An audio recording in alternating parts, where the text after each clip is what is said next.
Hi everyone. तो आज हम लोग करने वाले हैं वेक्टर का क्रॉस प्रोडक्ट, यानी कि cross product of two vectors. इससे पहले वाले क्लास में हम लोग डॉट प्रोडक्ट किए थे, ठीक है। हमें ये समझना है कि वेक्टर को वेक्टर से अगर गुना करते हैं, मल्टीप्लाई करते हैं, तो स्केलर भी आता है और वेक्टर भी आता है।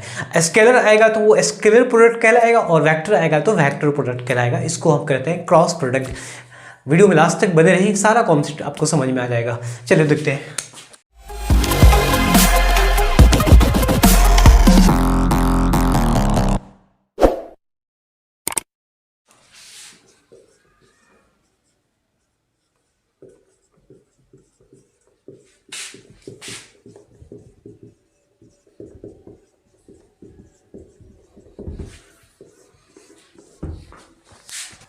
लिखा हुआ cross product of two vector है ना, या इसको वेक्टर प्रोडक्ट भी कह सकते हैं। सपोज दो वेक्टर है, सब let A and B be the two vectors. दो वेक्टर हैं, एक वेक्टर ये हो गया, दूसरा वेक्टर ये हो गया। इसके बीच का एंगल सपोज थीटा। तो इसका डॉट प्रोडक्ट हमने सीखा था कि ए बी कॉस थीटा, लेकिन क्रॉस प्रोडक्ट क्या होगा, इसको डिनोट करते हैं। It's cross product is denoted by, क्या होगा, ए क्रॉस बी। वेक्टर कह देंगे ए क्रॉस बी, इसको इससे डिनोट करते हैं। अब इसका मैग्नीट्यूड क्या होगा वो देखेंगे।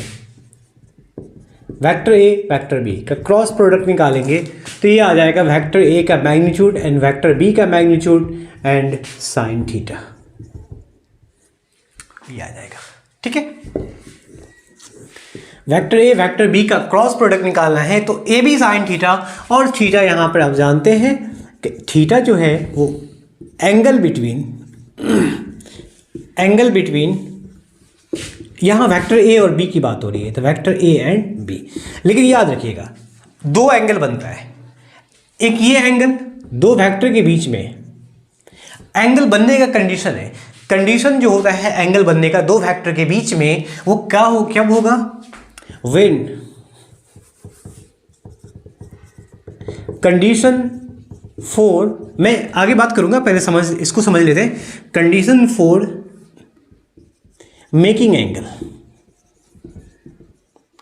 एंगल बनने का कंडीशन ये होना चाहिए, या तो सिंपल है, या तो टेल टू टेल मैच करना चाहिए, दोनों वेक्टर का टेल टू टेल हो, या तो हेड टू हेड हो, तो वहां एंगल बनाना है। हम लोग इसमें भी सीखे थे, अगर हेड से हेड मैच मिल रहा है या टेल से टेल मिल रहा है तब उसके बीच में एंगल बनेगा। और याद रखेंगे एंगल जो होगा वो स्मॉलर एंगल होगा, छोटा एंगल होगा। दो तरह का एंगल होता है, इसलिए यहां पर हम थीटा को कहेंगे smaller angle between A and B. Smaller छोटा एंगल होना चाहिए ए और बी का, वरना दो एंगल बनता है। पहली बात ये होना चाहिए या तो टेल से टेल मिले या तो हेड से हेड मिले। अगर टेल से हेड मिल गया तो पैरेलल शिफ्ट करेंगे, उसके बीच उसका वेक्टर देखेंगे। सपोज वेक्टर ए और वेक्टर बी, इसके बीच का स्मॉलर एंगल ये हो गया। वैसे दो एंगल होगा, एक एंगल तो ये भी होगा, एक एंगल ये होगा। ये एंगल की वैल्यू कितना होगा, 360। टोटल कितना होता है एक पॉइंट पर, 360 होता है। तो ये एंगल जो होगा, ये अगर थीटा है तो ये हो जाएगा 360 minus theta, 360 degree minus theta, ये एंगल हो जाएगा। तो ये एंगल देख लेंगे कि 90 से, मतलब एक लार्ज एंगल हो गया। ये स्मॉलर एंगल है, ये लार्जर एंगल है। स्मॉलर एंगल भी होना चाहिए साथ साथ, कब, टेल से टेल या हेड से हेड मैच भी करना चाहिए, तभी जाके आपका दो वेक्टर के बीच में, अगर दो वेक्टर का क्रॉस प्रोडक्ट निकालेंगे तो वहां जो साइन थीटा है, थीटा की वैल्यू आ जाएगी। Suppose vector A and vector B, इसके बीच का एंगल है 30 डिग्री। तो दोनों का अगर क्रॉस प्रोडक्ट निकालेंगे तो इसके बीच का एंगल 30 लेंगे, वो नहीं होगा। क्यों नहीं होगा, क्योंकि एक का टेल एक का हेड मिल गया।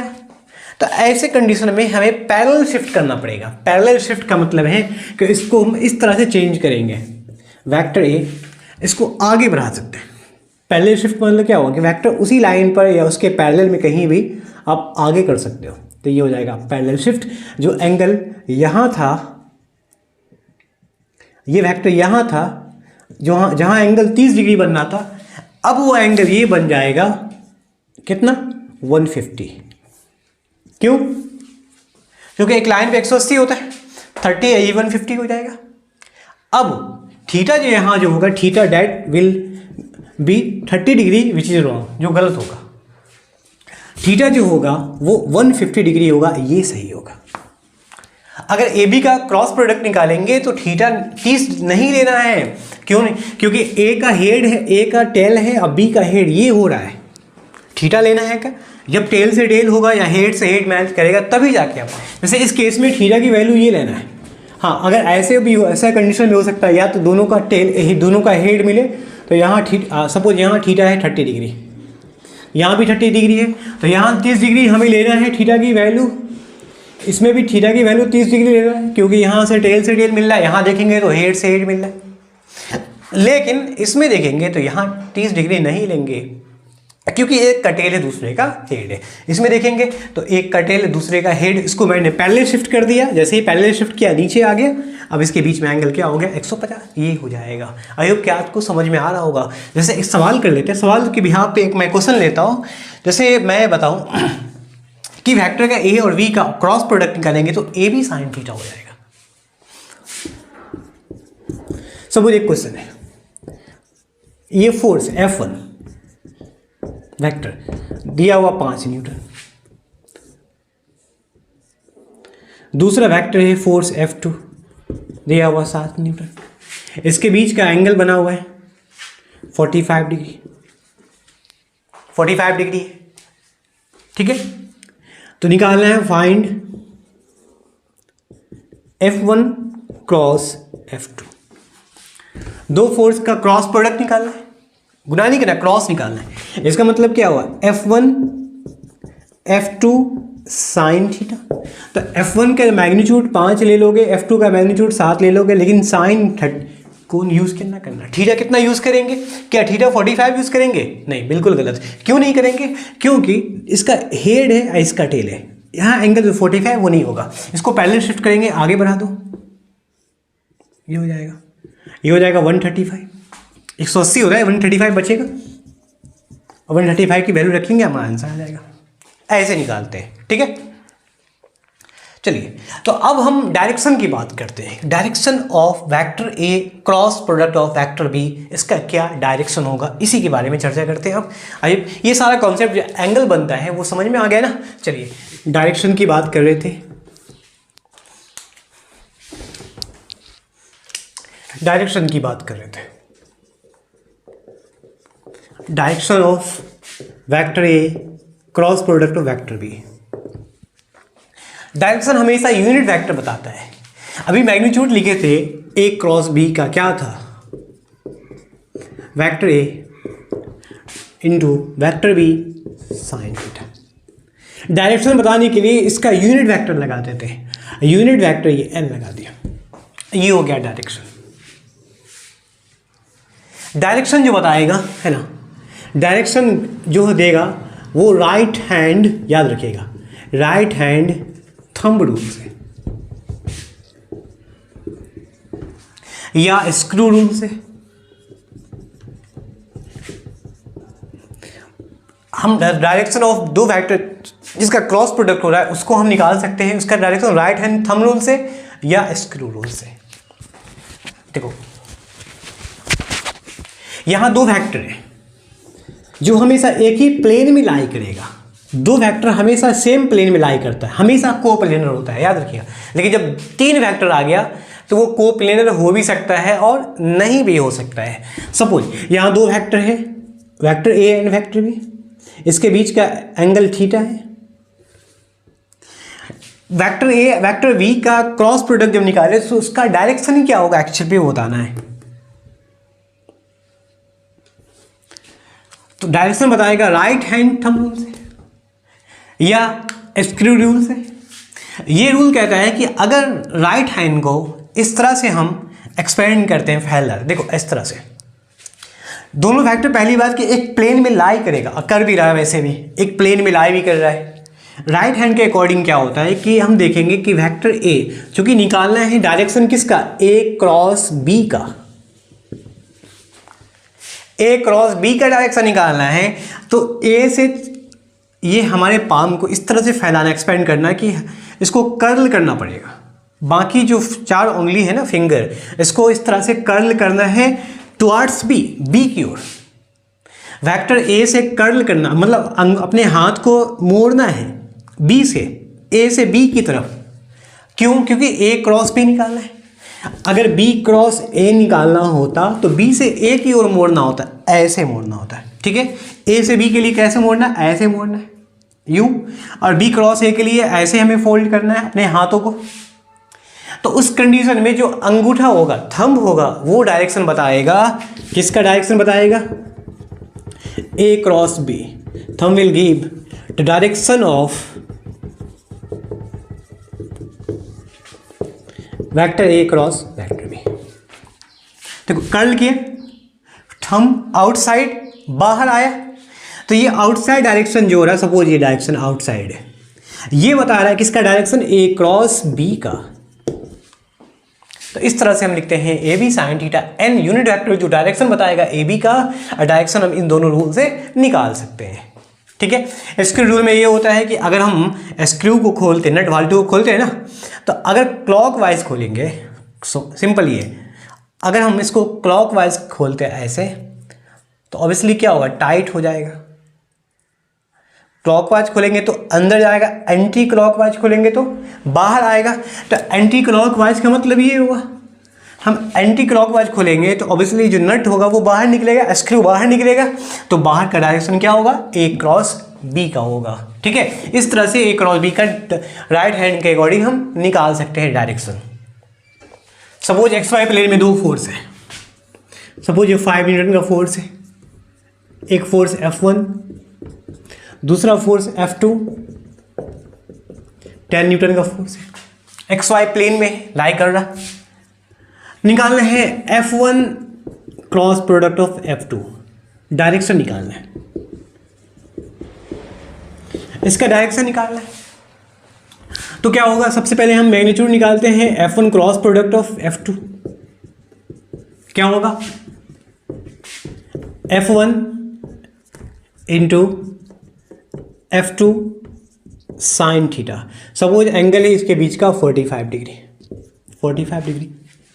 लेटेस्ट एंगल, स्मॉलर एंगल भी है, ये हो गया 5, ये 10। अब मैग्नीट्यूड, ये डायरेक्शन बताने के यूनिट वेक्टर लगा देते हैं। F1 5 है, F2 हो गया आपका 10, sine 45 1/√2 and that is unit vector. Unit vector direction बताएगा F1 cross product of F2 का। हम राइट हैंड थंब रूल लगाते हैं, ऑब्वियसली निकालना है F1 into F2, F1 cross F2। तो F1 से F2 निकालना, बाहर जाएगा, बाहर का मतलब ये हुआ कि ये जाएगा, एक होता है X plane, X Y plane, एक होता है एक्स वाई जेड प्लेन। तो एक्स वाई प्लेन में 2 वेक्टर लाई करता है, तो ऑब्वियसली ये परपेंडिकुलर, थंब जो होगा F1 cross product of F2, इसमें थंब है वो, थंब किसका डायरेक्शन बता रहा है, F1 क्रॉस प्रोडक्ट F2 का डायरेक्शन का ये डायरेक्शन बता रहा है, जो हमेशा लंबवत होगा, मतलब परपेंडिकुलर होगा। परपेंडिकुलर में जेड एक्सिस होता है, तो जेड एक्सिस के लिए हम लोग लिखते हैं क्या, K cap, unit vector K cap. X Y, X plane में आई कैप होता है, ये जे कैप होगा, और ये हो जाएगा के कैप। वैसे ऑर्थोगोनल वेक्टर में हम लोग पढ़ने वाले हैं, तो यहाँ सॉल्व करेंगे, क्या हो जाएगा, √2 हो जाएगा, ये 5 इंटू √2 इंटू √2 इंटू 5 है ना, अपॉन में √2 इंटू के, √2 से √2 कैंसिल, 25 √2 के, ये हो जाएगा आपका answer. F1 cross product F25 √2 आया, के बता रहा direction of F1 cross product F2 जो जेड एक्सिस के अलोंग है, ठीक है, ये डायरेक्शन बताता है। अब हम कार्टेशियन फॉर्म में देखते हैं 2 वेक्टर का cross product, cross product of 2 vectors in Cartesian form.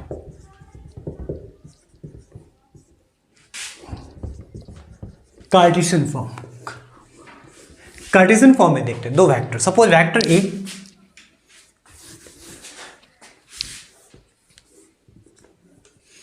N vector B and vector C, X Y Z plane में। ऑर्थोगोनल में सबसे पहले ये लेते हैं आई कैप, ये हो जाएगा आपका जे कैप एंड ये हो जाएगा के कैप। पहले ऑर्थोगोनल आई जे कैप के अकॉर्डिंग हम इसका क्रॉस प्रोडक्ट निकालते हैं, ठीक है। पहले इसका क्रॉस प्रोडक्ट निकालेंगे। तीनों एक्सिस जो एक दूसरे के परपेंडिकुलर है, ये तो पता है ना, तीनों एक्सिस एक्स वाई जेड तीनों एक्सिस एक दूसरे के परपेंडिकुलर है, यानी कि 90 डिग्री होगा। अच्छा एक चीज़ मैं भूल गया था कि अगर ए क्रॉस बी होता है, ठीक है, तो हो जाएगा ए बी साइन थीटा, ये फॉर्मूला होता है। दो वेक्टर के बीच में एंगल थीटा है, अगर एंगल 0 डिग्री हो तो एंगल 0 का मतलब क्या हुआ कि दोनों वेक्टर एक दूसरे के पैरेलल में है।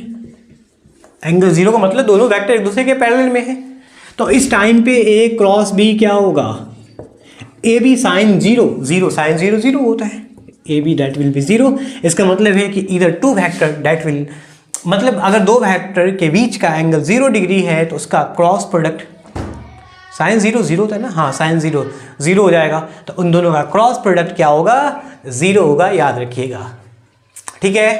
तो 0 होगा।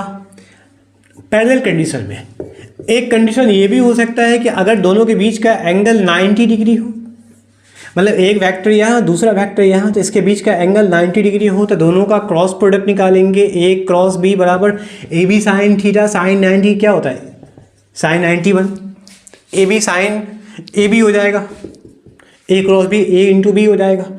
अगर दो वेक्टर के बीच का एंगल 180 डिग्री है, डैट मीन्स कि दोनों के बीच का एंगल 180 डिग्री है, तो ये पैरेलल तो दिख रहा है लेकिन वो एंटी पैरेलल बोलेंगे, ज़्यादा बेहतर होगा, क्योंकि दोनों का डायरेक्शन अपोजिट हो गया, एक दूसरे के पैरेलल में अपोजिट डायरेक्शन है, एंटी पैरेलल।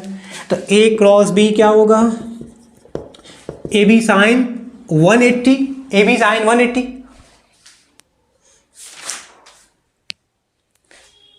साइन 180 क्या होता है 0, तो ये 0 हो जाएगा, डेट मीन्स 0।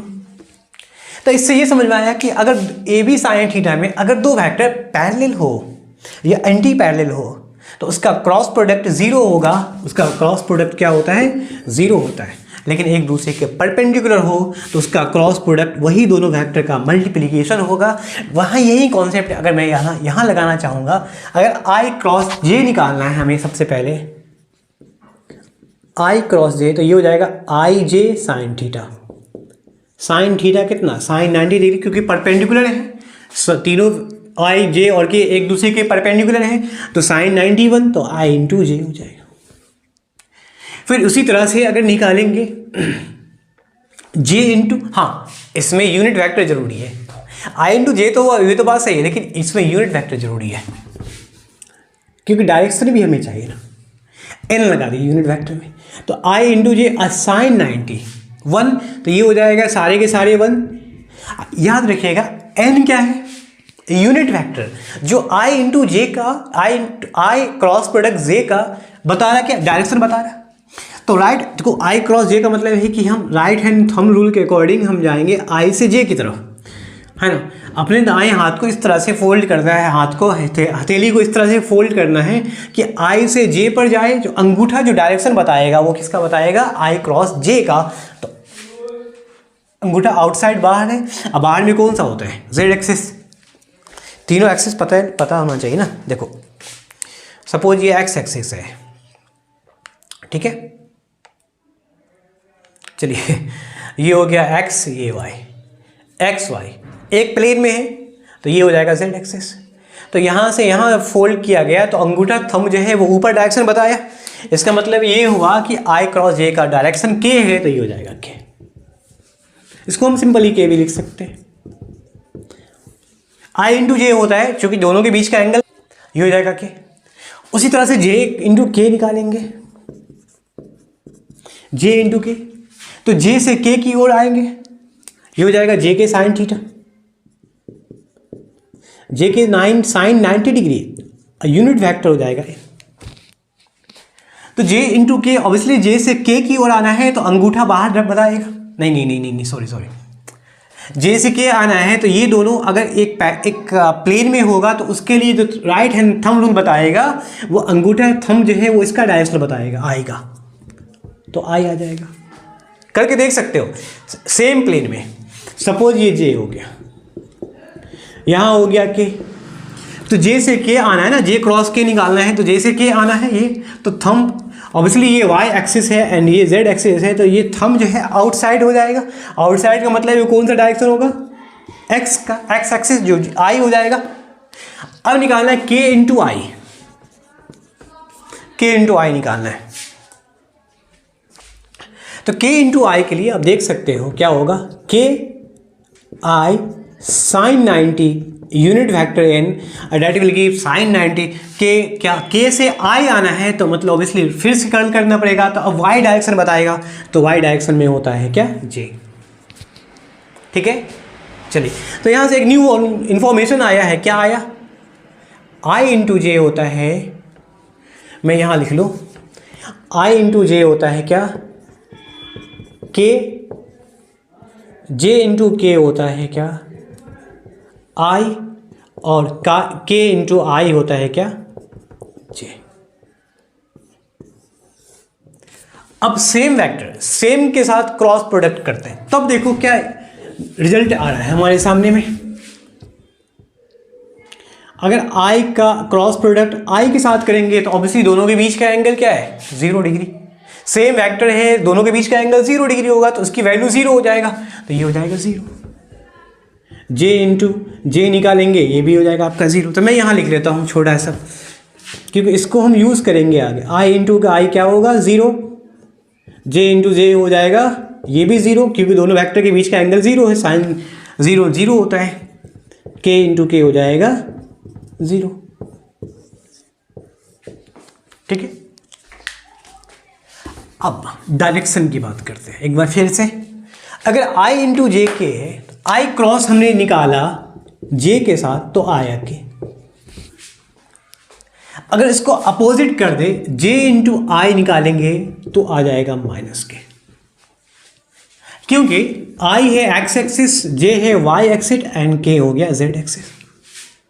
तो एक्स से वाई गया तो जेड डायरेक्शन, एक्स से वाई जाने पे अंगूठा जेड डायरेक्शन बता रहा है, मतलब के बता रहा है। लेकिन हम अगर y से x जाएंगे तो z नहीं होगा, y से x जाने पर z नहीं बल्कि माइनस z डायरेक्शन हो जाएगा। ठीक है, देखो जाओ पता चल जाएगा आपका, z अपवर्ड है। देखो x से y आने पर अपवर्ड बाहर, z direction, x into Y क्या बोला था, x इंटू वाई के हो जाएगा, z हो जाएगा, क्योंकि x से y आने पर अंगूठा बाहर है z, लेकिन y से x आएंगे, y से x तो अंगूठा अंदर जाएगा, z डायरेक्शन बाहर है, तो इसका अपोजिट क्या होगा, हर एक्सिस का 2 होता है, एक प्लस में एक माइनस में। तो अगर y से x जाएंगे मतलब इसको i से k लेके भी जा सकते हैं हम लोग। ठीक है, i से j जाने पर k बाहर आया, लेकिन j से k आएंगे तो ऑब्वियसली जो डायरेक्शन होगा थंब का, अंगूठे का, वो अंदर होगा। z डायरेक्शन मतलब k डायरेक्शन अपवर्ड है, इसका जो माइनस के होगा वो अंदर होगा, तो ये हो जाएगा माइनस के, जे इंटू आई माइनस के हो जाएगा, क्योंकि डायरेक्शन तो 2 होता है ना, x ये हो जाएगा माइनस एक्स, ये y ये हो जाएगा माइनस वाई, z तो ये हो जाएगा माइनस z, ऐसा होता है। तो x से y गया तो आपका आया प्लस z, लेकिन y से x जाएंगे तो वो आएगा अंदर, अंदर में ये माइनस z मतलब माइनस के, ये होता है अपोजिट। तो कुछ इंफॉर्मेशन और भी है, अगर i इंटू जे के है तो ऑब्वियसली क्या होगा, j इंटू आई, इसका अपोजिट हो जाएगा माइनस के इंटू जे माइनस आई, और i इंटू के हो जाएगा, i इंटू के हो जाएगा माइनस जे। ठीक है, ये तीनों इन्फॉर्मेशन आपको काम आएगा आगे। चलो अब निकालते कार्टेशियन फॉर्म में एक ए बी सी 2 वेक्टर का क्रॉस प्रोडक्ट कार्टेशियन फॉर्म में। सपोज ए कोई वेक्टर है जिसका मैग्नीट्यूड है मान लो ax i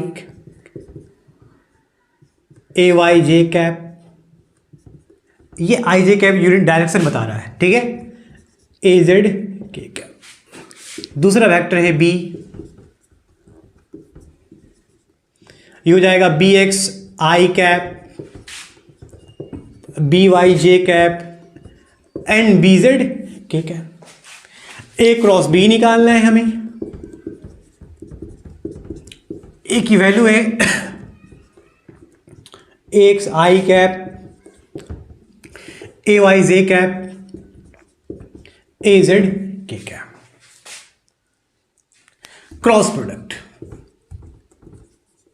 B X I cap, B Y J cap and B Z K cap, इसका क्रॉस प्रोडक्ट निकाल दें। बहुत सिंपल, वेरी सिंपल। देखें, इसको इसके साथ, इसको इसके साथ, फिर इसको इसके साथ, तो सिंपल ही मैं करूंगा। अगर ए एक्स को, इसको सबसे पहले हमारा काम है ए एक्स को इन सब के साथ मल्टीप्लाई करेंगे, हो जाएगा ए एक्स बी एक्स। ध्यान दीजिएगा, A X B X I into I, ये आई कैप है, A X B X I into I cap. तो आई इंटू आई कैप देख सकते क्या है, जीरो, मतलब ये वैल्यू जीरो हो गया, हुआ ना। ए X B X I cap into I cap, I into आई क्या होता है, क्रॉस प्रोडक्ट कर रहे हैं, सॉरी, क्रॉस प्रोडक्ट में क्या हो जाएगा, आई क्रॉस आई, ये हो जाएगा जीरो। इसको लिखना ही नहीं है, छोड़ देते हैं, ठीक है। तो इसके साथ किया ए एक्स बी वाई आई इंटू जे, एक्स बी वाई आई इंटू जे, तो आई क्रॉस जे क्या है, के, तो यहां लिख लेंगे के। फिर ए एक्स बी जेड, हाँ, A X B Z I cross K, I cross के दीजिए, देखे ना, आई क्रॉस के क्या होता है, माइनस जे होता है, के क्रॉस आई होगा जे, आई क्रॉस के क्या होगा, माइनस के, अब माइनस जे, ये माइनस जे लिख लेंगे। ये माइनस प्लस क्या हो जाएगा, माइनस प्लस माइनस, यहां से माइनस साइन हटा दिया। फिर से A X B Z I cross K, A X B Z I cross K, I cross के क्या है, फिर से लिखेंगे, आई क्रॉस जे था ना, सॉरी अभी तो गलती हो गया, हाँ आई क्रॉस जे था बीच वाले में, आई क्रॉस जे, तो आई क्रॉस जे क्या है कि, ये तो सही नहीं, तो वो तो हो गया सेकेंड, वो जीरो, ए एक्स बी वाई के, ए एक्स बी जेड, हाँ यहाँ तक तो ए एक्स बी जेड के, ये तो हो गया सारे। अब इसके साथ करना तीनों को, प्लस में ए वाई, तीनों का करना है बी एक्स, जे क्रॉस आई, जे क्रॉस आई देखेंगे, जे क्रॉस आई क्या, माइनस के, ये हो जाएगा माइनस के, ये माइनस आगे आ जाएगा तो हो जाएगा माइनस के कैप, ठीक है। फिर ए Y B Y, J into जे, जे इंटू जे हो जाएगा जीरो, इसको लिखना ही नहीं है। फिर ए वाई को लिखना है बी जेड के साथ, प्लस ए वाई बी जेड, जे क्रॉस के, तो जे क्रॉस के क्या है, आई प्लस में है। अब फाइनल लास्ट होना है, इसको करना तीनों के साथ, ए जेड बी एक्स, ए जेड बी एक्स, के क्रॉस आई, के क्रॉस आई देखते क्या है भाई, के क्रॉस आई, के क्रॉस आई क्या है, जे, ये हो जाएगा जे। फिर ए जेड बी वाई, ए जेड बी वाई, के क्रॉस जे, के क्रॉस जे देखते हैं क्या है, के क्रॉस जे माइनस आई, तो ये माइनस आगे आ जाएगा, ये आई कैप, ठीक है। ए जेड बी जेड के इंटू के क्रॉस के, जीरो हो जाएगा, बस हो गया, सारी वैल्यू आ गई, 6 वैल्यू आ गई, जिसमें के आई वाला उसको एक तरफ कर दो, ये आई वाले हैं, ये आई वाले, तो एक काम करते हैं, आई वाले को हमने पहले लिख लिया, इसमें से आई कैप कॉमन लेंगे तो हो जाएगा आपका ए Y B Z minus A Z B Y I cap, ठीक है। इसको थोड़ा सा ऊपर कर लेता हूँ, जगह बचाना है हमें, इसको मैं यहाँ लिख लूँ, ए जेड बी वाई आई कैप, ठीक है। आई वाले को मैं पहले करता हूँ, ये आई वाले हैं, ये आई वाले हैं, आई कॉमन लेंगे, ए Y B Z minus A Z B Y, J cap common लेंगे, जे वाले यहाँ है, पहले प्लस में है, A Z B x minus A X B Z J cap. उसके बाद के वाले करते हैं, तो ए कहाँ, यहाँ के कॉमन ले लेंगे इन दोनों में, इस वाले में इस वाले में, ए एक्स बी वाई, सिंप्लीफिकेशन है, सिंपल बहुत है, बहुत सिंपल है, सिंप्लीफिकेशन करना है, A X B Y minus A Y B x, के कैप कॉमन हो जाएगा। ठीक है, तो क्रॉस प्रोडक्ट किया है, इसको इसके साथ, इसको इसके साथ, इसको इसके साथ, आपका कैलकुलेशन ये आया सामने में, और इस वैल्यू का यूज़ किया है हमने, उसके अकॉर्डिंग आया है, तो ए क्रॉस बी ये आया आपका। अब मैग्नीट्यूड निकालेंगे, सॉरी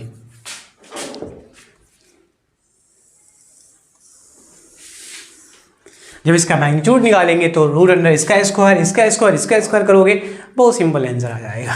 ठीक है, अब इसका कैलकुलेशन डिटर्मिनेंट मेथड से भी निकाल सकते हैं।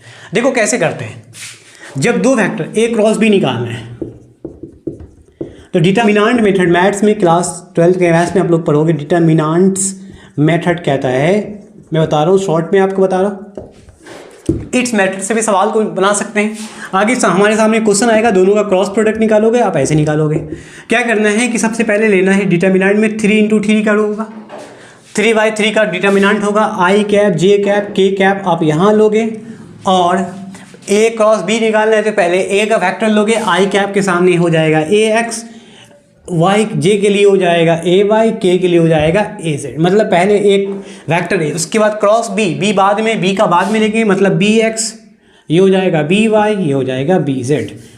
देखो बहुत सिंपल है, डिटर्मिनेंट करने के लिए हम आई को लेते हैं तो आई को छिपा देते हैं, आई लेने के बाद छिपा देते हैं। तो अगर मैं आई को छिपा दूं, इसका मतलब इसके रोज को, इसके कॉलम को छिपा दूं, तो जो बचेगा उसको हम क्रॉस मल्टीप्लाई करेंगे, तो आई को छिपाएंगे तो ये छिपा जाएगा, ये छिपा दिया जाएगा, बचा जाएगा आपका 2 × 2 का डिटर्मिनेंट बचेगा। ऐसे ही होता है, जो लेना है आई क्रॉस सबसे पहले, तो इसके रोज को, इसके कॉलम को छिपा देंगे, बचेगा हमारा ये, क्रॉस मल्टीप्लाई करोगे, आई मल्टीप्लाई होगा into A Y B Z. देखो आप यहाँ पे मिला लो, A Y B Z minus minus होता है, ठीक है, और ए जेड बी वाई, इसको इसके साथ क्रॉस गुना करना है, इसको इसके साथ, उसके बाद घटा देना, ये आ जाएगा आई कैप, आई के साथ गुना करके, फिर जे कैप, जे कैप लेना है तो ऑब्वियसली इसको और इसको छिपा दो, यूं और यूं छिपा दिए, जे कैप मल्टीप्लाई होगा, जे कैप मल्टीप्लाई होगा, इसको छिपाना है, इसको छिपाना, बचा हमारा ये और ये बचा, A X cross A X B Z, A X B Z, अच्छा पहले आ गया, ला दे, हाँ ठीक है, A X B Z minus, हम आगे पीछे भी कर सकते हैं, minus A Z B Y, क्योंकि पहले माइनस होता है माइनस कॉमन लेंगे यहाँ। डिटर्मिनेंट मेथड में क्या होता है कि पहले रोज को अगर गुना करेंगे तो वो प्लस में आएगा, फिर माइनस में आएगा और फिर प्लस में आएगा, ऐसा होता है, ये ऑर्डर होता है। लेकिन हम प्लस लेके चल रहे हैं तो प्लस जे, सपोज प्लस जे है, या माइनस लेके जाएंगे माइनस जे, तो ऑब्वियसली ए एक्स बी जेड जो यहाँ है आगे आएगा, माइनस में कॉमन हो जाएगा, फिर के को लेके जाएंगे तो के के लिए ये छिपाना है, ये छिपाना है, तो बचेगा आपका ये A X B Y minus A Y B X, ये आ जाएगा A X B Y minus A Y B X. Determinant method से इस तरह से सॉल्व करते हैं। एक क्वेश्चन अगर करेंगे तो ज़्यादा और समझ में आएगा आपको। क्वेश्चन है, सपोज ए क्रॉस बी निकालना है, ए क्रॉस, मान लो ए क्रॉस है 2i + 3j + 4k, वेक्टर भी दिया हुआ i + j + k, A cross B निकालना है, सिंपल, i j और k, i के लिए हो गया 2 3 4, पहला वेक्टर के लिए हो गया, ठीक है। उसके बाद दूसरे वेक्टर के लिए क्या है, 1 है, 1 और 1, i निकालना है तो ले लो i, ए क्रॉस बी निकालना है, i इसको छिपाएंगे, 3 × 1 3, 4 × 1 4 -4, प्लस अब जे वाले, लेकिन माइनस साइन आएगा क्योंकि यहाँ प्लस न दिया हुआ है, जब हम इसको आगे लाएंगे, इसको पीछे लेके माइनस को, ये माइनस आ जाएगा। डिटरमिनेंट मेथड में क्या होता है, आई के बाद जब जे आएगा तो उसको माइनस में लेंगे, फिर के लेंगे तो वो प्लस में आएगा, ऐसे ही होता है ऑर्डर, माइनस आता है, ठीक है। तो हम माइनस वैल्यू लेते हैं, ऐसे करना है हमको इसके अकॉर्डिंग नहीं चलना। डिटरमिनेंट में प्लस के बाद माइनस आएगा, जो सेम ही होगा, इसको आगे इसको पीछे करके माइनस कॉमन लेंगे, वही आ जाएगा। जे वाले कॉलम को, जे वाले रोज को छिपाना है। तो ये 2 1 4 बचेगा ना, ये और ये छिप गया ना, बचा 2 1 4 1, 2 इकाई 2, 4 इकाई 4, प्लस के कैप के रोज को, कॉलम को छिपाना है, इसके रोज को, इसके कॉलम को, तो ये बचेगा 2 इकाई 2, 3 इकाई 3, 3 - 4 -1 मतलब माइनस आई, -2 जे, ये हो जाएगा minus K, that will A cross B. Magnitude नहीं है, मैग्नीट्यूड निकालेंगे तो उसका स्क्वायर करेंगे, ये निकाला क्या है, ए क्रॉस बी की वैल्यू। अगर ए क्रॉस बी का मैग्नीट्यूड निकालना है तो मॉड लगा देंगे, और जो वैल्यू आई है उसका स्क्वायर कर देंगे, √1 - 1 का स्क्वायर, प्लस में -2 का स्क्वायर, और प्लस में -1 का square, that will be 1 + 4 + 1, that will be -6, √6 unit हो जाएगा, ठीक है। इस तरह से हम अगले क्लास में डिस्कस करेंगे इसका, अगले क्लास में इसके बारे में डिस्कशन अच्छे से करेंगे। तो तब तक के लिए इतना ही। अगले क्लास में हम लोग वेक्टर स्केलर का डॉट प्रोडक्ट, क्रॉस प्रोडक्ट, जितनी जानकारी थी वो सारा कंप्लीट हो गया। अगले क्लास में हम न्यूमेरिकल लेके आएंगे, सारी क्वेश्चन आपको समझ में आ जाएगा, उसके बिहाफ पे सारा का सारा थ्योरी समझ में आ जाएगा। आज की क्लास को यहीं पे फिनिश करते हैं। Thank you so much.